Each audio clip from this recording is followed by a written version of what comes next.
juntos.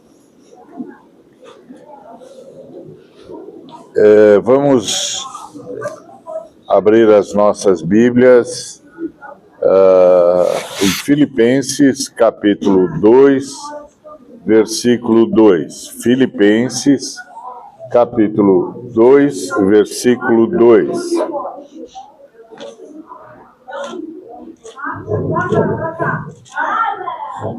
Que diz: completai a minha alegria, de modo que penseis a mesma coisa, tenhais o mesmo amor, sejais unidos de alma, tendo o mesmo sentimento.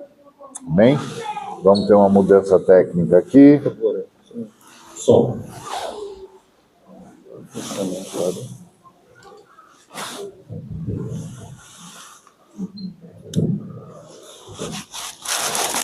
Filipenses 2:2, completai a minha alegria, de modo que penseis a mesma coisa, tenhais o mesmo amor, sejais unidos de alma, tendo o mesmo sentimento. Amém? Amém. Em uma cela apertada em Roma, sentado no chão de terra batida, um homem idoso, marcado por cicatrizes de açoites, apedrejamentos e naufrágios, segura uma pena com as mãos calejadas. É Paulo. Ele aguarda um julgamento diante do imperador Nero. Um julgamento que pode muito bem terminar com a sua cabeça rolando pelo chão de pedra. Qualquer pessoa naquela situação estaria consumida pelo medo, pela ansiedade ou pela amargura. Mas, incrivelmente, ele está sorrindo. Há uma paz nele que desafia a lógica romana. Ele está escrevendo para os seus amigos mais queridos, a igreja na cidade de Filipos, lá na Macedônia. Aquela foi a primeira comunidade cristã que ele plantou na Europa, anos atrás, depois de uma visão que o chamou para atravessar o mar. Ele se lembra de Lídia, a vendedora de púrpura, abrindo o seu coração e a sua casa. Ele se lembra do carcereiro de Filipos, tremendo de todas as formas após o terremoto, perguntando o que deveria fazer para ser salvo. Foram eles, os filipenses, que enviaram Epafrodito com ajuda financeira quando Paulo mais precisava, arriscando a própria vida para socorrer o apóstolo encarcerado. Eles são, como ele diz, a sua coroa, a sua alegria, e promovem a gratidão que ele tem ao Senhor. Mas há um peso no coração do velho apóstolo. Epafrodito trouxe não apenas ofertas, mas também notícias. E as notícias não são todas boas. Lá em Filipos, a harmonia vibrante que outrora caracterizava aquela comunidade está se quebrando. Pessoas importantes, mulheres que lutaram lado a lado com Paulo pela causa do Evangelho, como Evódia e Síntique, estão em atrito. A vaidade, o orgulho ferido e a ambição egoísta começaram a sussurrar nos corredores daquela comunidade. Pequenos grupos estão se formando, opiniões estão se tornando trincheiras. O eu está começando a falar mais alto do que o nós. Paulo para de escrever por um momento. Ele olha para as correntes nos seus pulsos. Ele sabe que a igreja não está enfrentando apenas uma crise de relacionamento. A igreja está enfrentando uma crise de identidade. A desunião não é apenas um problema social, é um sintoma de um problema espiritual profundo. Então, Paulo mergulha apenas na tinta escura e começa a escrever algo revolucionário. Ele não vai dar apenas um conselho de boa convivência. Ele não vai dizer, gente, por favor, sejam educados uns com os outros, parem de brigar, isso pega mal para os vizinhos. Não. Ele vai levá-los de volta ao momento exato em que tudo mudou. Ele vai lembrá-los do que significa de fato estar vivo. Ele vai levá-los às profundezas do que significa ser uma nova criatura. Ele escreve com a mão firme, apesar da idade. Se por estarmos em Cristo nós temos alguma motivação, alguma exortação de amor, alguma comunhão na pessoa da Trindade Santa, revelada como materna, a terceira pessoa da Trindade, alguma afeição e compaixão. Prestemos atenção nesse se. Na língua grega que Paulo usava, existem diferentes tipos de se. Quando contamos uma história, às vezes usamos o se para falar de coisas incertas, de possibilidades que podem ou não acontecer. Se chover amanhã, não vamos ao parque. Se eu conseguir o dinheiro, compro uma casa. Mas o se que Paulo usa aqui é eitis. Eitis não é uma dúvida. Não é uma hipótese jogada ao vento. É uma porta de entrada. É um determinante absoluto. Ele está dizendo, se vocês realmente nasceram de novo, se são novas criaturas, então atentem. Estas coisas já estão dentro de vocês. Estas coisas já estão dentro de vocês. Visto que vocês estão em Cristo, visto que vocês têm essa motivação, visto que vocês têm essa comunhão, pensemos no que acontece quando somos tornados novas criaturas em Cristo. A Bíblia não descreve a salvação como uma mera mudança de clube, como uma adoção de uma nova filosofia de vida, ou uma decisão de tentar ser uma pessoa melhor. É muito mais radical do que isso. É uma ressurreição. É uma invasão divina. A própria pessoa santa, a terceira pessoa da Trindade, revelada como a pessoa materna da Trindade, passa a habitar em nossos corações. Habitar em nossos corações. Isso deve mudar tudo. Porque agora tem alguém morando em nós. Tá certo? Isso é que faz de nós novas criaturas. O que faz de nós novas criaturas é a presença da terceira pessoa. A pessoa materna da Trindade. Nós já conversamos que na Trindade você tem a paternidade, a maternidade e a filialidade. A maternidade nós conhecemos como o Espírito Santo, que na nossa língua é masculino, mas nas línguas originais, seja o hebraico, seja o grego, é feminino. é que a nossa língua não consegue fazer a flexão no termo pneuma, ruar, que são os termos grego e hebraico, respectivamente. Então, o que é que faz com que eu e você sejamos novas criaturas? O fato de que a maternidade, a terceira pessoa da Trindade, está morando em nós, e nós estamos mergulhados nela.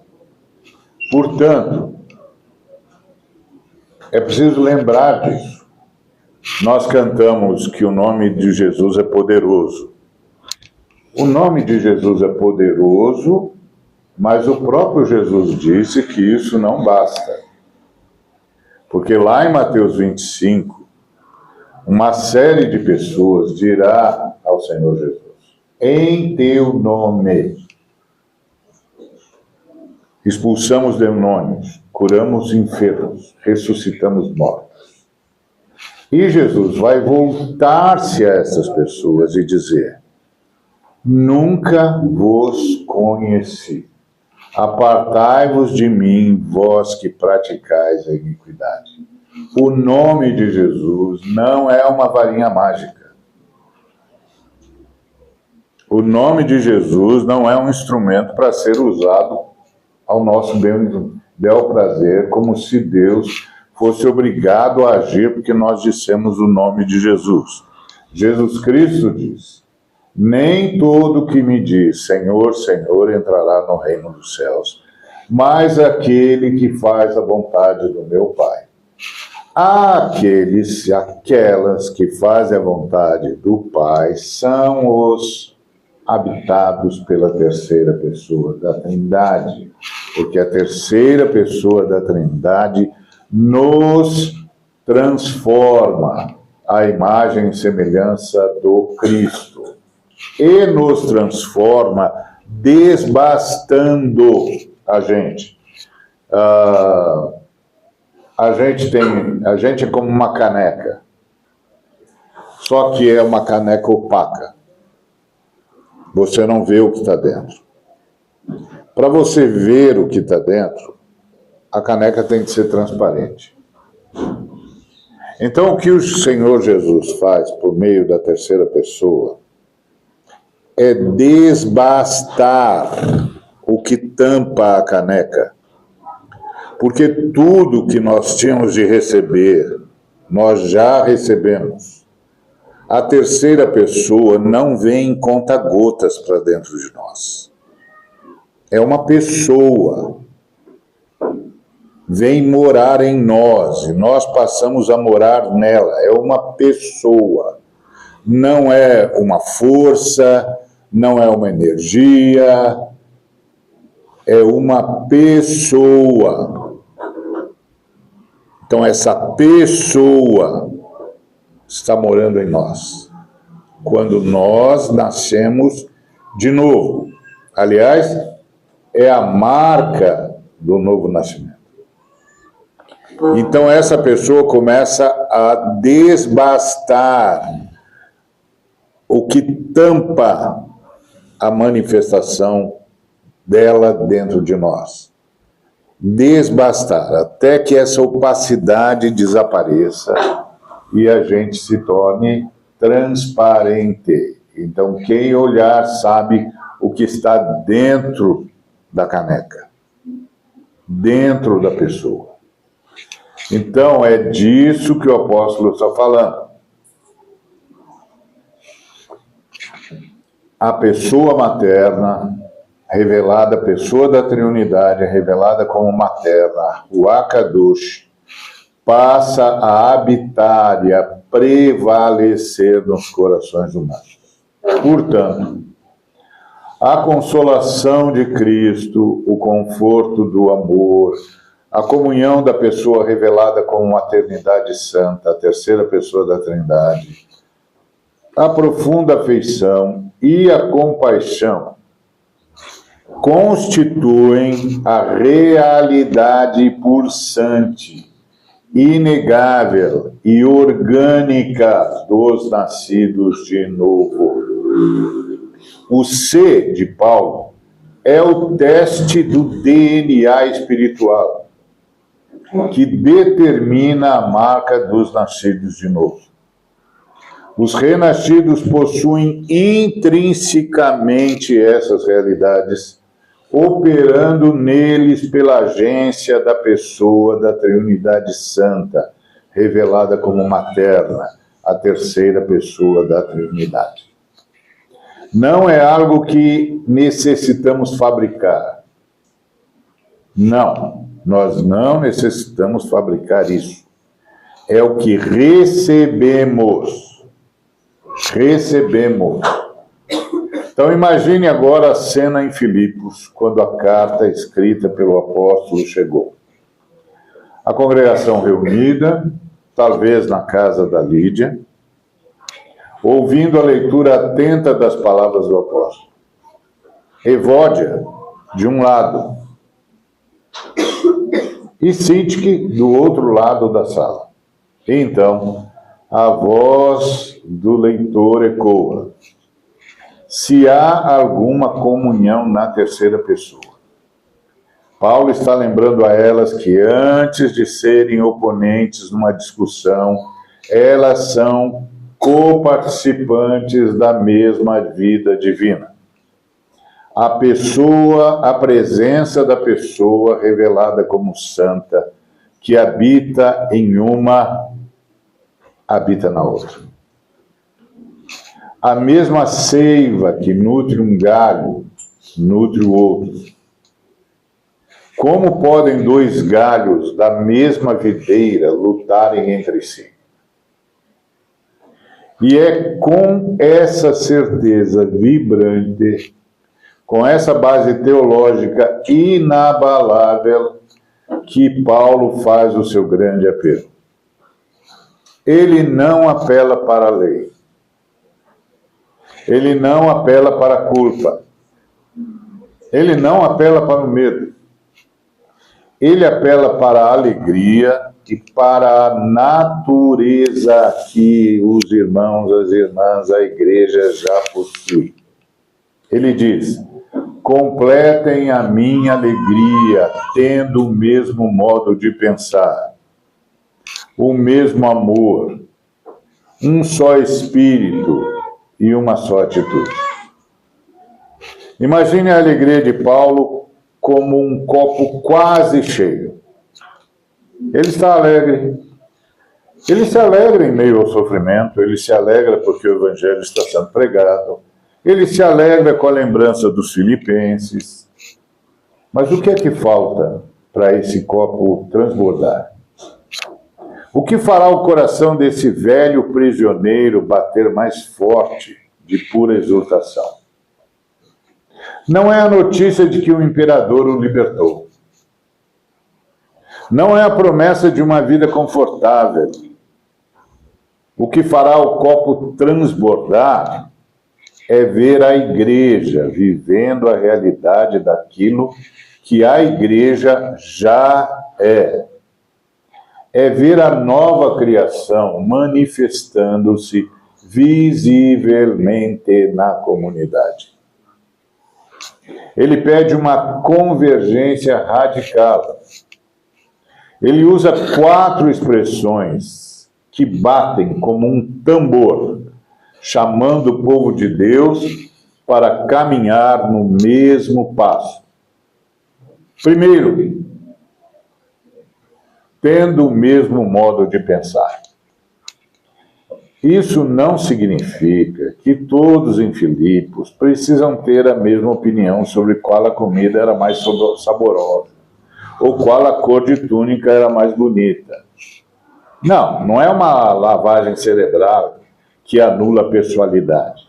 O pensar aqui é phronel, no grego. É uma atitude do coração, uma disposição da vontade. É ter uma mente calibrada para o mesmo norte magnético. E qual é o nosso norte magnético? a glória de Cristo e o avanço de seu reino. A glória de Cristo e o avanço de seu reino.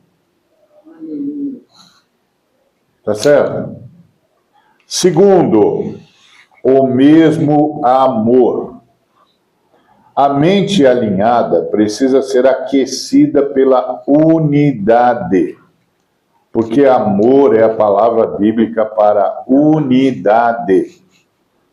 É o amor ágape, o amor sacrificial, o amor que se doa, o amor que flui da cruz, que flui do esvaziamento. Muitas vezes, quando a gente ouve os ensinos sobre a Trindade Santa, dá a impressão de que nós estamos vendo 3 pessoas que combinaram fazer alguma coisa. Mas não é isso que a Bíblia chama de Trindade. O que a Bíblia chama de Trindade é um ser comunitário, onde os 3 estão em absoluta comunhão. O que quer dizer? Você pergunta, 3 pessoas iguais em poder, iguais em extensão, como conseguem tornar-se um só ser? A palavra é esvaziamento, kenose.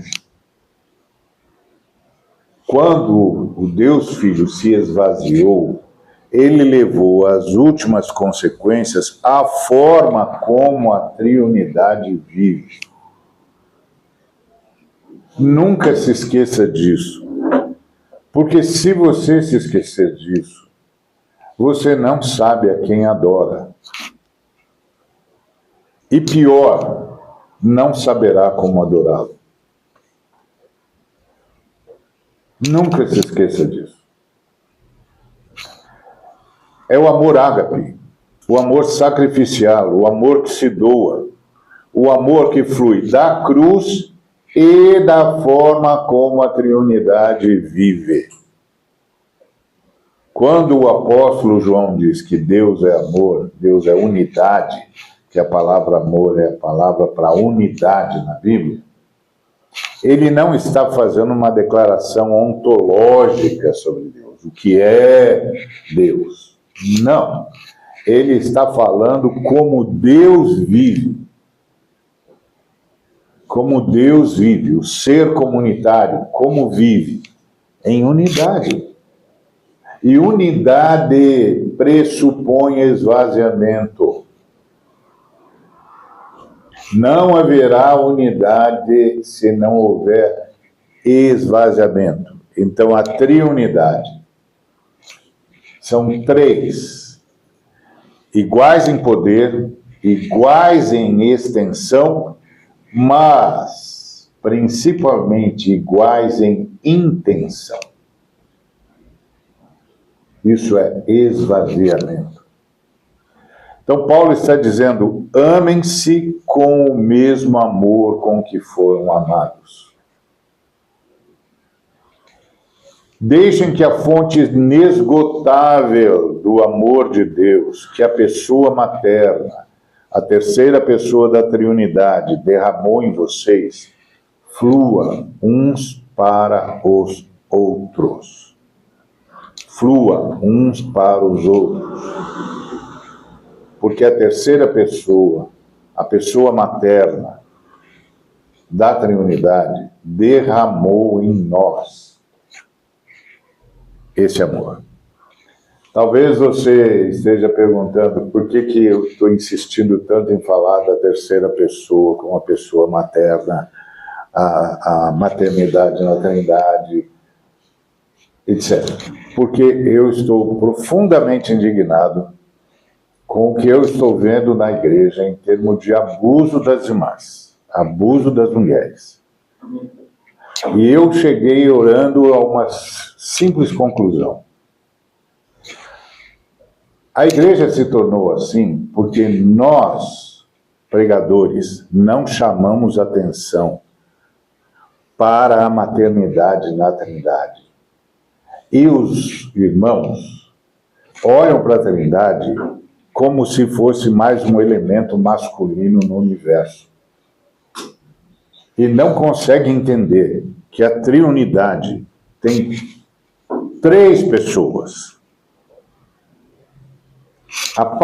Uma que representa a paternidade, que se apresenta a partir da paternidade, que nós chamamos de pai. A outra que se apresenta a partir da filialidade, que nós chamamos de o filho. E outra que se apresenta a partir da maternidade, e que nós não chamamos de mãe, principalmente porque os romanos deram essa posição para Maria, e a gente não quer se meter em confusão, principalmente com a heresia deles. Mas então, nós temos de entender que há um elemento que não é masculino, não é gênero, claro, você não vai sexualizar as pessoas da Trindade. Não é isso. Mas tem um elemento que não é masculino, que é feminino na Trindade, que é a maternidade, a pessoa materna da Trindade. Se a gente tivesse dito isso nesses milênios, nós teríamos construído uma outra concepção nas pessoas, principalmente nos irmãos, porque é inadmissível o escândalo que nós estamos assistindo no nosso meio. É inadmissível, é imponderável, é absurdo. É a negação absoluta da presença da pessoa materna no coração da igreja. Então, o apóstolo Paulo está dizendo, essa pessoa materna é que une a igreja. Essa pessoa materna é a primeira pessoa da Trindade que se manifestou na criação, na reorganização do planeta Terra, que envolveu o planeta e inoculou vida no planeta. Por isso que quando o Cristo começou a falar ao planeta, ele falava dando ordens para germinar. O texto diz, então o Senhor criou os vegetais. O Senhor disse, germine. Germine. E a terra respondeu, porque a pessoa materna tinha inoculado vida no planeta. Da mesma forma, os animais que sob a água e os animais sobre a terra e os animais que voam. A palavra não é criação, a palavra pulem, apareçam, pululem. E aí os céus começaram a estar habitados, os oceanos começaram a estar habitados, os rios começaram a estar habitados, a porção seca começou a estar habitada, porque o Senhor ia dando ordens para a vida tomar forma. Então, essa pessoa materna é que foi derramada no Pentecostes. É a que guiava Jesus Cristo, a que falou aos profetas, a que estava sobre eles e agora está em nós.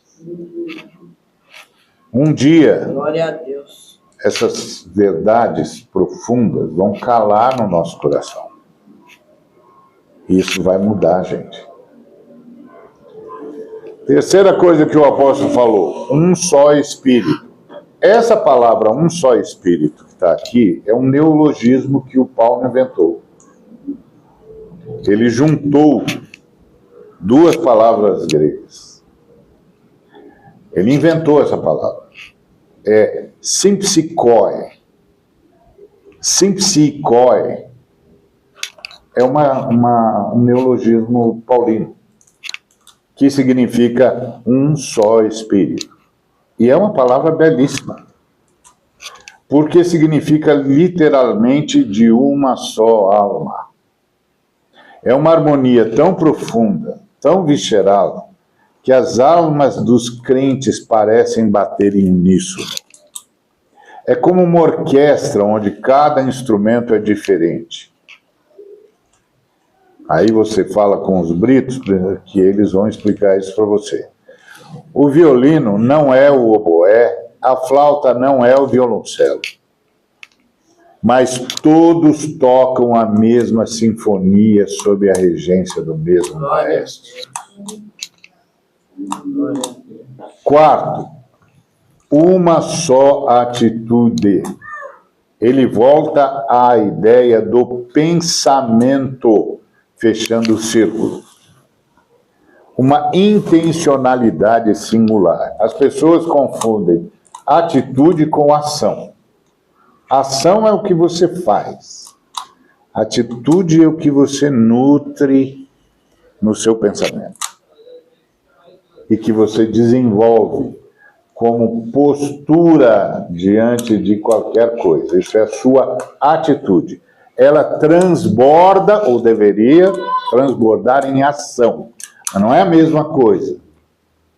Eu sei que com o passar do tempo as palavras vão mudando a sua semântica, tendo a sua semântica mudadas ou confundidas. Porque é assim mesmo, a língua é viva, e a gente vai fazendo como pode, e depois a elite ainda sonega a palavra ao conhecimento. É um negócio absurdo. A gente vê isso muito no Brasil. O pessoal fala assim, esse povo do rap fala tudo errado. E eu falo, não, a elite sonegou a eles o conhecimento e eles inventaram uma língua. Ninguém pode sonegar o direito de expressão para ninguém. Se não dá para mim expressar no seu vernáculo, eu invento. Qual é o problema? E daqui a pouco eu vou estar tão conhecido que você vai ter de aprender a minha língua não. Eu vou acabar impondo a minha língua para você. Porque eu vou vir a maioria.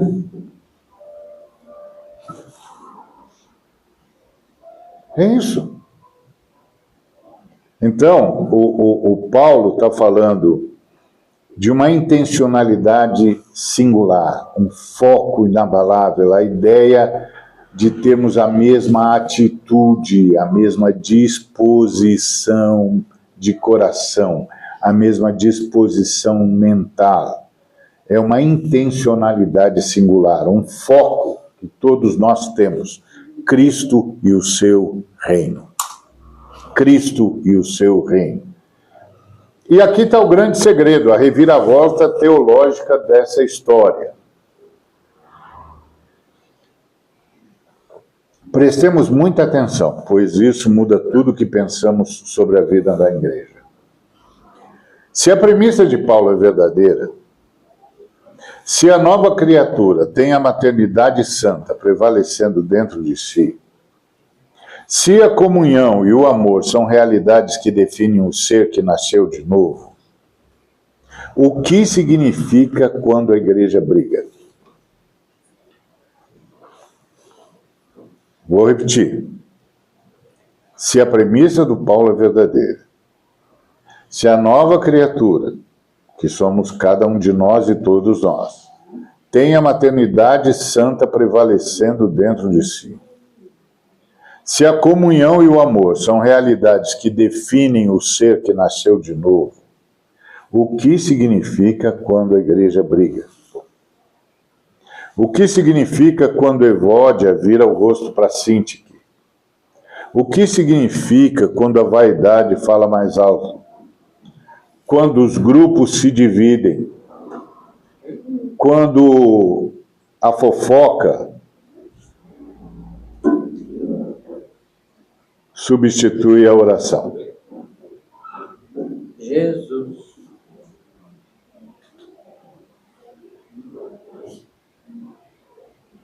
O que significa?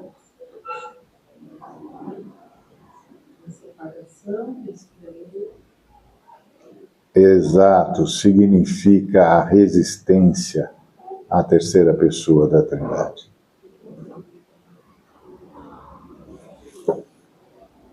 Significa que nós estamos resistindo à terceira pessoa da Trindade dentro da igreja. A desunião não é o estado natural dos renascidos em Cristo. A ambição egoísta é uma anomalia. A vaidade é um corpo estranho no organismo da nova criação. A ambição egoísta é uma anomalia. Não sei por que nós celebramos pessoas e as elogiamos porque são ambiciosas. A ambição é pecado.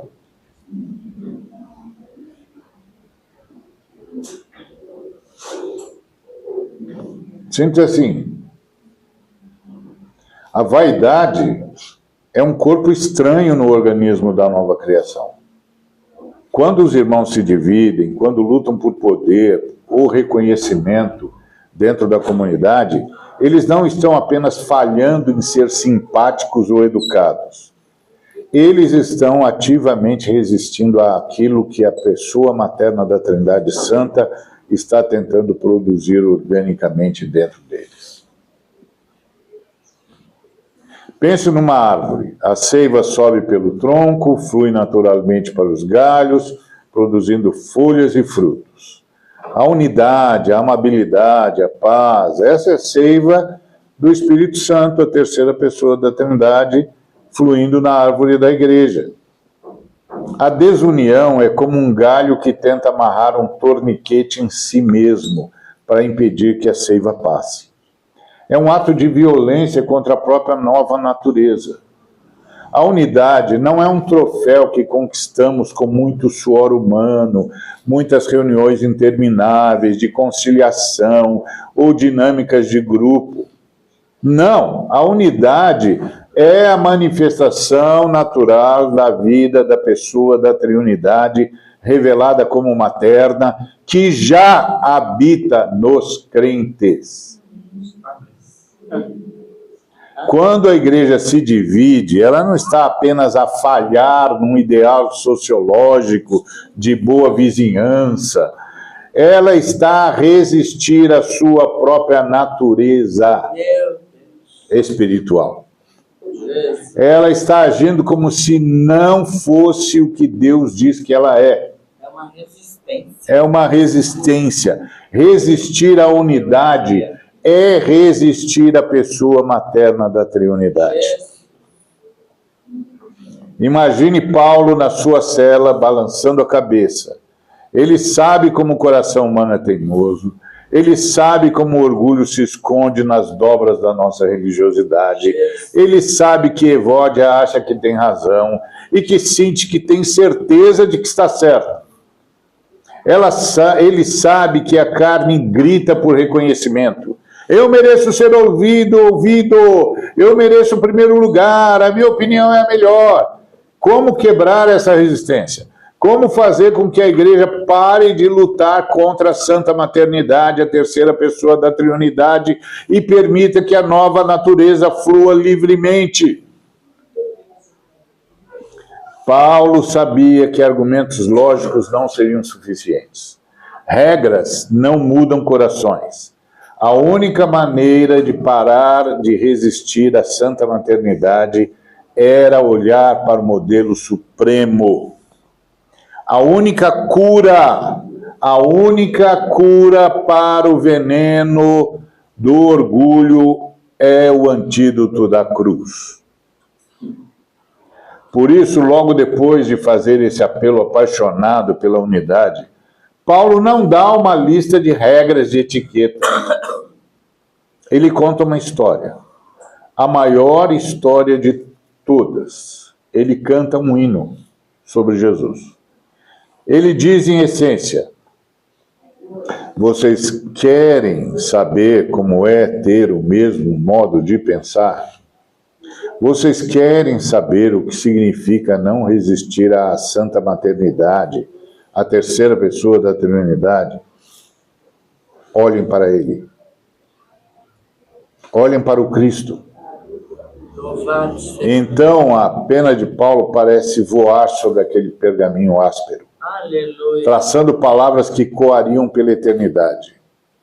Aleluia. Seja a atitude de vocês a mesma de Cristo Jesus, que, embora sendo Deus, não considerou que o ser igual a Deus era algo a que devia apegar-se, mas esvaziou-se a si mesmo, vindo a ser servo. Meu Deus. Jesus não resistiu. Ele era Deus. Ele tinha toda a glória, todo o poder, todo o direito de exigir adoração e serviço. Se alguém tinha o direito de dizer eu mereço o primeiro lugar, era ele. Mas ele não se apegou a isso. Ele não usou a sua posição para benefício próprio. Ele fez o movimento inverso da humanidade caída. Enquanto Adão tentou subir para ser igual a Deus, Deus desceu para ser igual a Adão. Meu Deus. Ele esvaziou-se. Ele assumiu a forma de escravo. Ele obedeceu até a morte, e morte de cruz. Essa é a mente de Cristo.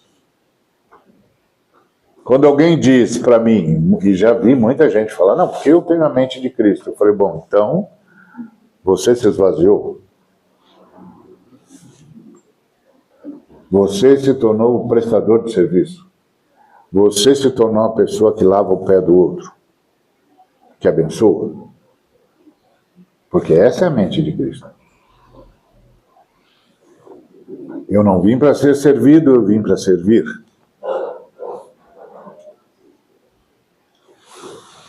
Isso é o que a santa maternidade, a terceira pessoa, quer produzir em cada nova criatura.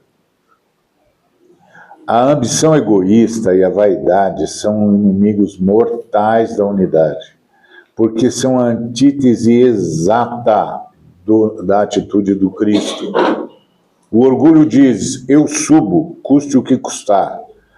A mente do Cristo diz, eu deixo para servir a quem necessitar. É diferente, hein? Quando Paulo pede aos filipenses que considerem os outros superiores a si mesmos, ele não está pedindo que tenham um complexo de inferioridade ou que mintam sobre as suas próprias capacidades. Não! Ele está pedindo que eles olhem para o irmão ao lado com os olhos de Cristo. Ele está pedindo que eles usem os seus dons, os seus talentos e a sua posição, não para se exaltarem, mas para lavarem os pés uns dos outros. Porque nós precisamos resgatar a humanidade. Nós precisamos resgatar a humanidade. A mensagem que ecoa daquela cela escura em Roma, atravessando os séculos até chegar aos nossos dias, é um convite profundamente inspirador e ao mesmo tempo um desafio radical. Se estamos em Cristo, somos novas criaturas. Seres criados de novo. A terceira pessoa da Trindade revelada como a pessoa materna, a mesma pessoa que ressuscitou dentre os mortos a Jesus, o Cristo, habita em nós.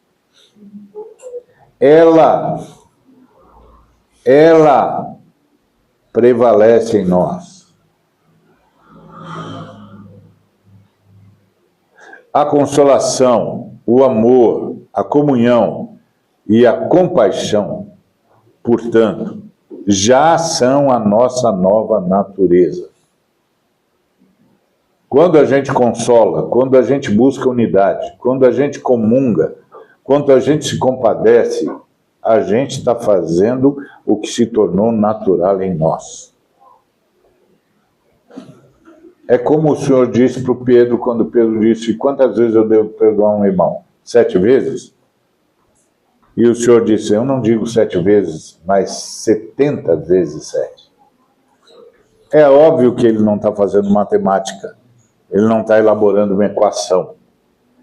Ele está revertendo a fala de Lameque, a 5ª geração de Caim. Lameque disse: se quem matasse Caim seria vingado 7 vezes, quem puser a mão em Lameque será vingado 70 vezes 7. De modo que 70 vezes 7 virou a equação da vingança.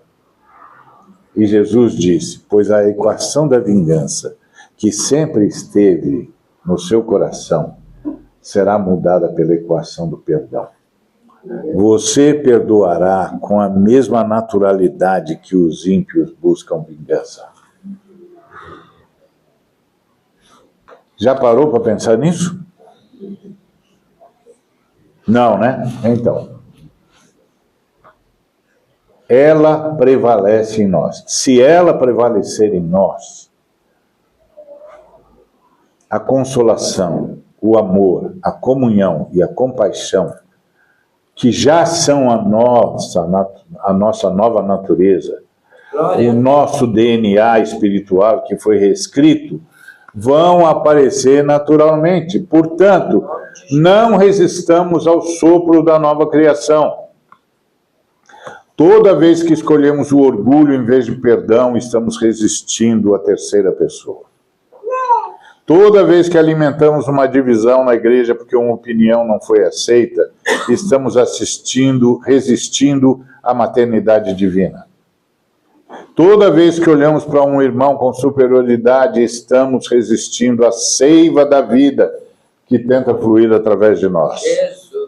A desunião é exaustiva, porque é uma luta contra a nossa própria natureza redimida. Meu Pai amado. Muitas vezes você olha para si mesmo e diz: mas estou exausto, estou cansado. Por quê? Porque você está lutando contra si mesmo. Bota uma coisa na cabeça: sua natureza agora é amar. Sua natureza agora é perdoar. Sua natureza agora é socorrer. Sua natureza agora é ajudar. É claro que na cabeça de alguém já passou a ideia de: aí se tiver uma injustiça? Pois é, a sua natureza é de corrigir injustiças sem matar os injustos. Glória a Deus. Essa é a diferença. Nos ajude. Que não é fácil. Que o Espírito Santo... Porque as pessoas que muitas vezes clamam por justiça, eles chegam à conclusão de que a melhor forma de resolver isso é matar os injustos. É que eles não conhecem a maternidade santa, a terceira pessoa da Trindade. A maternidade santa convence pessoas do pecado, da justiça e do juízo. E nós acreditamos nela. E nós entregamos essas pessoas para ela, enquanto lutamos contra a injustiça que elas estão fazendo. São coisas diferentes. Absolutamente diferentes. Então, a gente não pode ficar nadando contra a correnteza de um rio poderoso. A unidade, pelo contrário, é o descanso de simplesmente deixarmos-nos levar pelas águas da Santa Maternidade Divina. A Santa Maternidade Divina nos fará abençoar, lavar os pés do irmão, da irmã, e ter uma paciência que é própria da terceira pessoa da Trindade. Deixemos que a pessoa materna da Trinidade prevaleça. Paremos de lutar contra a obra que ela quer fazer. Quando cedemos, abraçamos a mente de Cristo e escolhemos o caminho da humildade. E aí algo miraculoso acontece. A vaidade perde sua força atrativa, o amor sacrificial floresce como uma flor no deserto. As mentes, antes divididas por opiniões mesquinhas, alinham-se no grande propósito do reino. As almas, antes isoladas pelo egoísmo, unem-se numa sinfonia de graça. Quando isso acontece, a igreja torna-se um farol irresistível num mundo fragmentado e egoísta. Ela torna-se a prova viva de que o Evangelho é real, de que Jesus Cristo transforma vidas, de que a santa pessoa materna da Trindade é mais poderosa do que qualquer divisão humana. A lamparina na cela do Paulo está quase apagando. O azeite está no fim, o velho apóstolo assina a carta, enrola o pergaminho e a entrega ao mensageiro. Ele volta a sentar-se no chão frio, encostando as costas na parede de pedra. As correntes tilintam, mas o sorriso no seu rosto é mais largo do que nunca. Ele sabe que se os seus amados irmãos e irmãs em Filipos compreenderem essa verdade, se eles pararem de resistir à santa pessoa materna e viverem a realidade da nova criação, a igreja será invencível. E em algum lugar, no silêncio daquela prisão romana, a alegria do velho apóstolo e a alegria do próprio céu finalmente transbordará. Que a graça de nosso Senhor e Salvador Jesus Cristo, que é a unidade da Trindade, que a comunhão, a amizade, a unção da santa maternidade da Trindade, a terceira pessoa, e a cura que há nas pisaduras de nosso Senhor e Salvador Jesus Cristo, sejam com cada um dos irmãos e irmãs, e com todo o povo de Deus espalhado pela face da terra, e que alcance toda a humanidade, como Deus prometeu a Abraão. Amém. Amém. Deus nos abençoe. Quebra a nossa